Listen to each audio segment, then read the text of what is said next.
le Salon du vin à Niederbronn-les-Bains.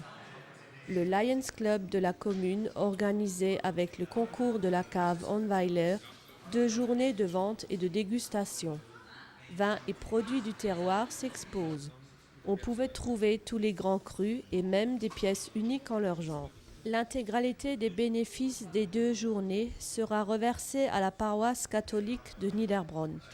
Cette dernière pourra ainsi poursuivre et développer encore son œuvre d'aide à l'enfance à Magny. Une bonne action qui passe par un régal des papilles et des yeux pour les amateurs de belles robes.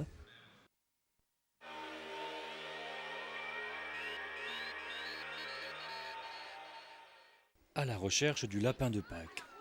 Chaque classe de l'école maternelle du centre, à Reichshofen, a reçu ce matin une lettre de l'Osterhaus. Le courrier contenait un parcours à suivre pour sautiller sur ses traces jusqu'à son jardin et sa demeure. On se lance donc sur sa piste en suivant les repères disséminés le long du trajet. Après avoir rempli un panier de pissenlits, on découvre les futurs assistants du lapin de Pâques et ses amis poules ou canards.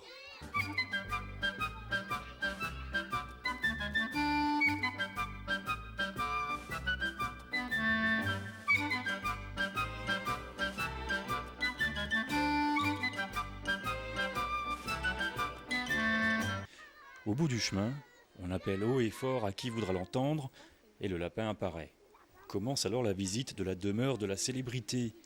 Œufs décorés, et poules surprises, les petits privilégiés auront même le droit de goûter le chocolat qui sort tout juste des fourneaux de l'Osterhaus. Un week-end de Pâques qui s'annonce plutôt agréable pour les petits gourmands.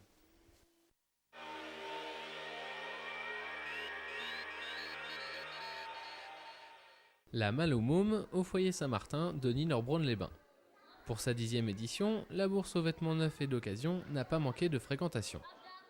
L'action, organisée par le réseau d'animation intercommunal, s'est déroulée pendant 2 jours. Les familles se sont suivies pour chercher la perle rare parmi tous les vêtements mis en dépôt. Un point d'animation était mis à la disposition des enfants dont les parents souhaitaient faire le tour des allées. Un stand présentait également des travaux artisanaux de poupées et autres lapins pour Pâques.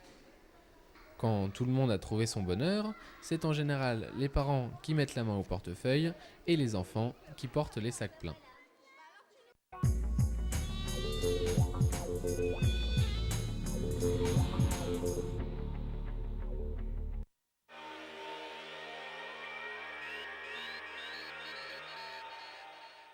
Le club existe depuis 1959 et le siège social à l'époque était au Grand Hôtel à Niederbronn et il y avait 2 cours privés qui appartenaient au Grand Hôtel. Ensuite, tout a déménagé sur la zone de loisirs de Montrouge. À l'heure actuelle, nous avons 130 licenciés, dont 60 jeunes à l'école de tennis. Et en tout, nous avons 70 personnes auxquelles nous assurons un entraînement régulier toutes les semaines, sauf pendant les congés scolaires. Nous avons donc des entraînements qui sont répertoriés par âge, par niveau d'âge. Et après, nous avons les compétiteurs qui, eux, s'entraînent uniquement le vendredi avec le diplômé d'État qui est Gilles Arenas. Le premier trimestre, on fait beaucoup de physique et de technique.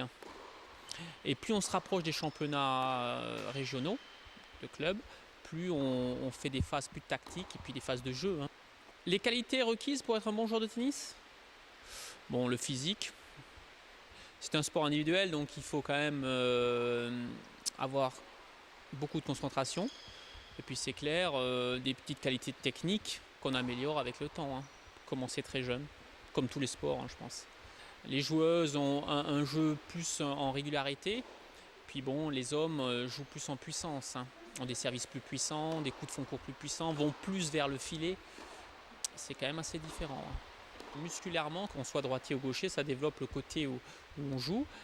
Et les surfaces sont souvent très dures par la terre battue. Donc on a souvent des problèmes de dos, des scolioses. Donc c'est vrai que si on pouvait faire un peu de salle de muscu pour rééquilibrer, on peut jouer plus longtemps au tennis.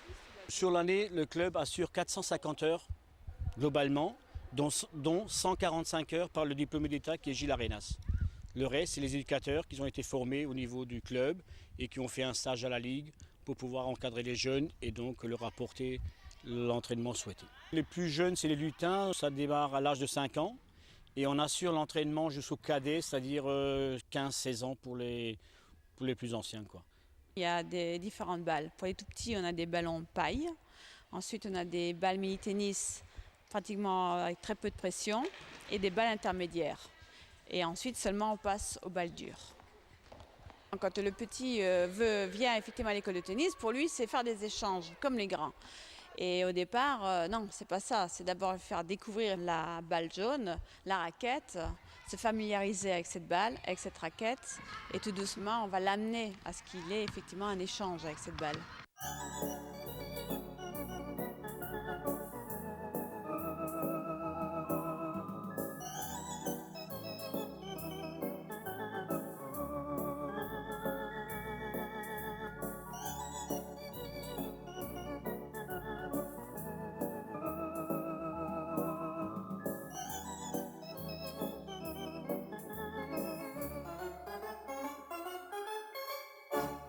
À la fin de la séance, on propose quand même de faire des petits matchs. On compte les points, même s'il n'y a pas d'échange ou s'ils ne frappent pas la balle, pour eux, c'est quand même faire le point, c'est gagner.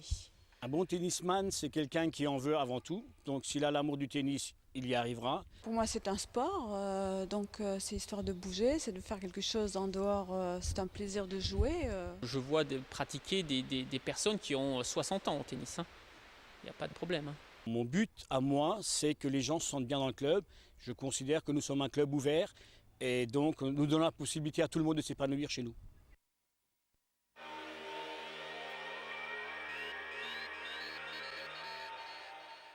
Sidou a été fondé en 1931 par la famille Mahler.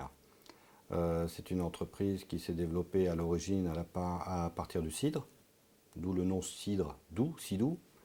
Et ensuite, l'évolution s'est faite rapidement dans les années 50 avec l'apparition d'autres parfums que la pomme. Donc la famille Mahler s'est intéressée au nectar à base d'orange ou de pêche ou d'autres produits. Fin 98, c'est le groupe Carlsberg, un groupe brasseur essentiellement en Allemagne, qui a racheté Sidou à la société Marie Brizard.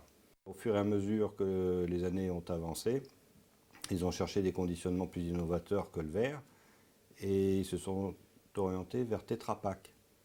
Les premiers produits qui ont été mis sur le marché en jus, sur le marché français, c'était des produits Sidou en Tetra Pak. Dans la cave, donc, on réceptionne quotidiennement un certain nombre de produits qui sont des produits toujours liquides. Donc les concentrés, les purées et les purs jus nous permettent de faire des recettes par la suite. C'est-à-dire qu'au niveau de la cave, nous avons un certain nombre de cuves de mélange qui sont automatisées par 3000 litres par 3000 litres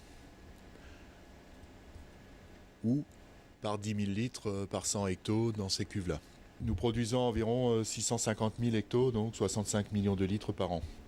Notre production quotidienne, nous travaillons sur 5 jours, elle est d'environ 3000, 3500 hectos par jour, quoi. Donc en litres, en mini-briques, en 2 litres. Nous pompons ces produits vers les lignes de pasteurisation, puisque la conservation d'un jus de fruits ne peut se faire que par un chauffage thermique. C'est-à-dire qu'il n'y a pas de conservateur dans les produits, et nous avons une température de pasteurisation qui est suffisante, puisque nous ne sommes pas comme dans le lait obligés de stériliser. Là, vous êtes dans l'atelier de conditionnement du 2 litres, qui est un conditionnement à chaud. L'appareil que vous avez devant vous, c'est un appareil qui permet de chauffer le jus à 83 degrés. Et le conditionnement se fait à cette température-là. On part d'un emballage qui se présente comme ceci, à plat. On va bien sûr l'ouvrir, fermer le fond.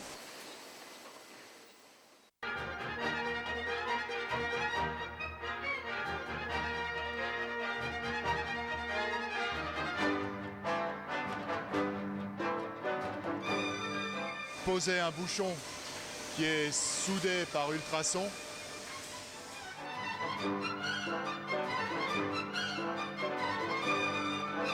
Et ensuite, on va bien sûr remplir l'emballage avec du jus à 83 degrés. Et à la sortie de la machine, une fois qu'on a soudé le sommet, on se retrouve avec un emballage qui est très chaud. Donc après quelques minutes de transfert sur les convoyeurs, on va le refroidir dans un tunnel d'aspersion d'eau.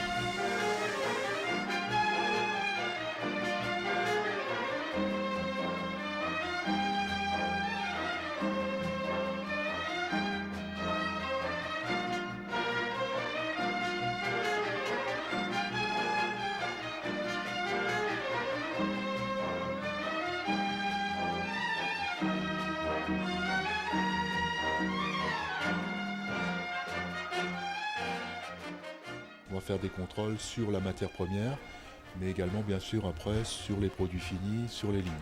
Là, il y a des contrôles réguliers. Toutes les productions, chaque lot de production est contrôlé.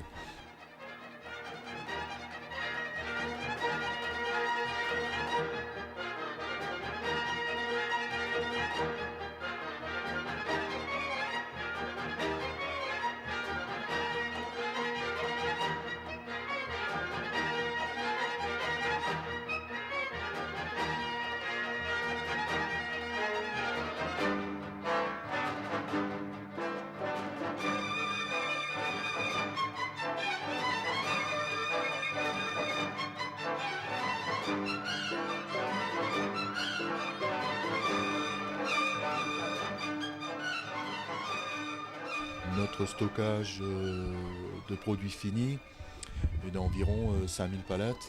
Ces 5000 palettes qui font, quand on les voit, quelque chose d'important, c'est entre 1 semaine et 2 semaines de stock. Notre objectif, c'est de dire un jus de fruits, quand on le presse, il faut essayer de pouvoir retrouver exactement la même qualité dans nos briques. Alors c'est vrai qu'entre presser un fruit et puis mettre sur le marché des produits qui ont 1 an de DLV, il y a un certain nombre de processus qui font que le goût n'est pas tout à fait le même à la sortie. Avec les nouvelles machines qu'on peut trouver, on essaie de s'avancer de plus en plus vers la saveur originale du produit. Du reste, le slogan, c'est « Sidou, des jus de fruits pour la vie ». C'est tout simple, mais c'est ce sur quoi nous travaillons tous les jours.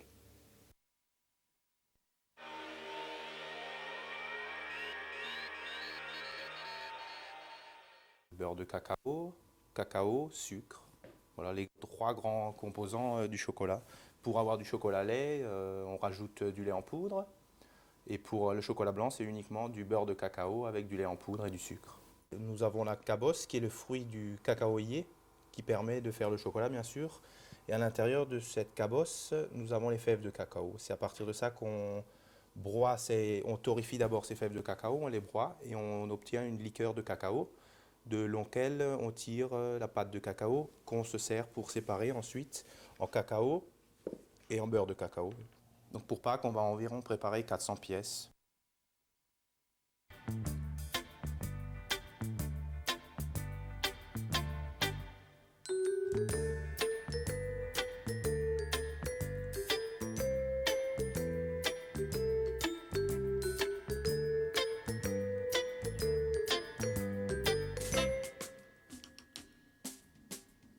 Pour obtenir un sujet de moulage normal, on peint d'abord avec de la couverture ivoire, la couverture noire pour les yeux et le blanc de nouveau pour autour. Et on moule le tout en chocolat lait.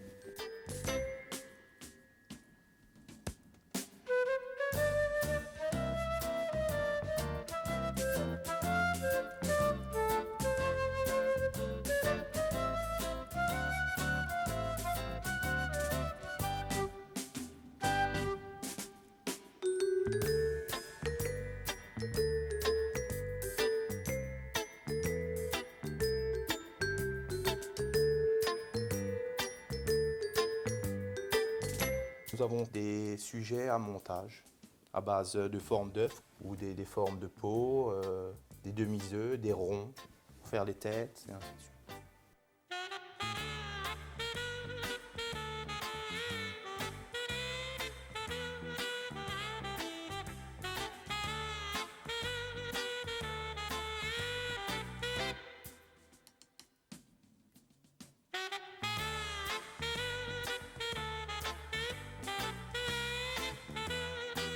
Pour le collage, ça se fait à partir du chocolat.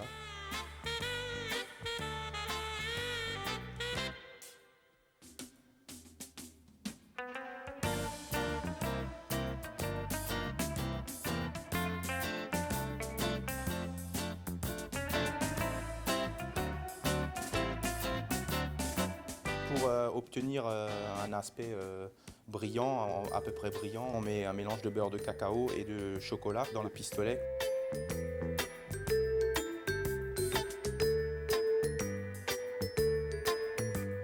Donc pour obtenir une parfaite cristallisation du chocolat, il faut le monter à une température de 55 degrés, le redescendre vers 27-28 et pour le travailler, le remettre à une température à 32 degrés.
J'espère que le lapin de Pâques sera gentil chez tout le monde et qu'il ramènera plein de chocolat.